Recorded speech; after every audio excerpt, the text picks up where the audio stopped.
Hey everyone, Jake with 8020 Automotive here. Today we're talking about U0101 fault codes.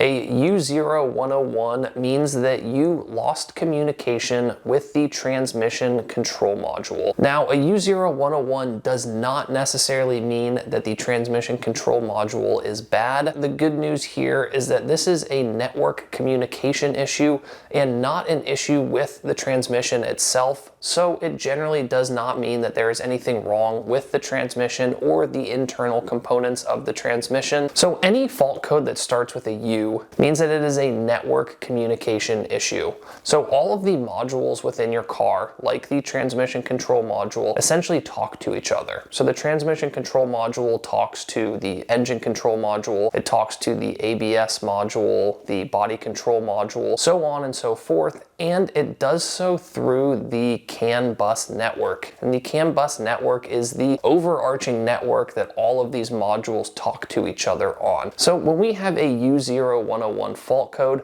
that simply means that we, for some reason, cannot communicate with the transmission control module. Things like the engine control module are not able to talk to it and get data from it, which is extremely important for the general operation of your vehicle and your transmission. And that's because the transmission control module, of course, controls all of the shifting, the line pressure, torque converter lockup, and things like that that make your transmission work like it should. So from a symptoms standpoint, when you get a U0101, you're of course going to have the check engine light for this fault code, but outside of that, you're also likely going to notice that your transmission has gone into some sort of limp mode. If your transmission is shifting, it's probably shifting very harshly or very erratically, but it's also possible that your transmission won't shift at all, and that's to prevent any damage to it because it doesn't know what's going on. So you're likely to notice a number of issues with the transmission and shifting itself. So there's really 4 common causes that can cause a U0101 fault code. The first is going to be low battery voltage. If you have low voltage coming from your battery, a lot of the times these communication networks don't get enough power to be able to communicate with each other. 2, there are a number of fuses and relays on your vehicle that control transmission function and the transmission control module. So there is a chance that you have a bad fuse or a bad relay, and that's all that's causing this fault code. Third on our list is we could have an issue with the wiring. And when I say with the wiring, I mean specifically the wiring that goes to and from the transmission control module. That is where all of the communication network kind of sits. There are a number of wires that go into it that are your CAN bus high and low wires, and then you also have power and ground wires there as well. This is also very common and likely just because depending on where the transmission control module is located, a lot of times it's mounted to the transmission, and so it is subject to water, dirt, debris, and all those things getting up underneath the car, potentially causing one of the wiring or connectors to go bad. And then fourth on our list is probably the least common, but it is a possibility, and that's going to be having a bad transmission control module. So now that we know what the 4 most common causes are, we can then walk through a diagnostic checklist to go ahead and figure out which one of these causes is the actual problem here. The best way to do this is to start from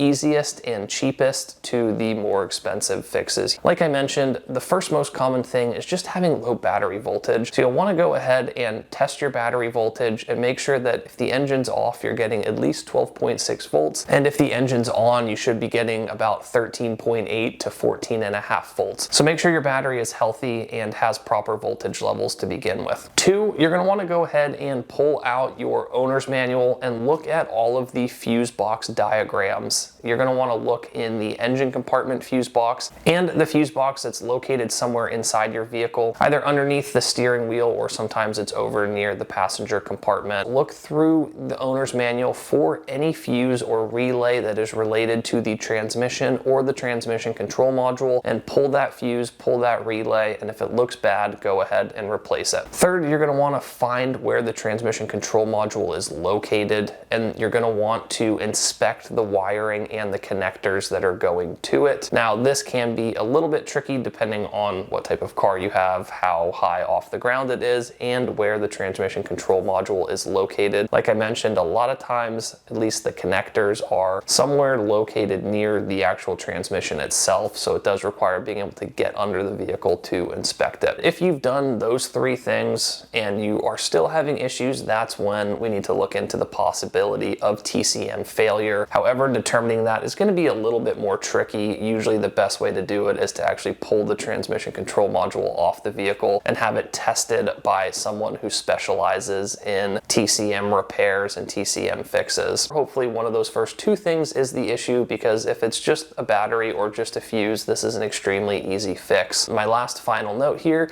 is to look at what other fault codes you have. If you have a ton of other U-related codes, then you have some communication error throughout the whole network, and that's where things get a little bit more tricky, because there are hundreds of wires on a modern vehicle for your CAN bus wires, for your ground wires, and a single issue with one wire could cause the whole CAN bus to be experiencing communication faults. So if you have a ton of U codes, then things are going to get a lot trickier in terms of diagnosing what the problem is. But if it's just a U0101, follow that checklist there, check those 4 things, and you should hopefully find your issue pretty easily. That covers it for my video on U0101 fault codes. If you guys appreciate this video, please click the like button, subscribe to our channel, and stay tuned for all our future diagnostic content.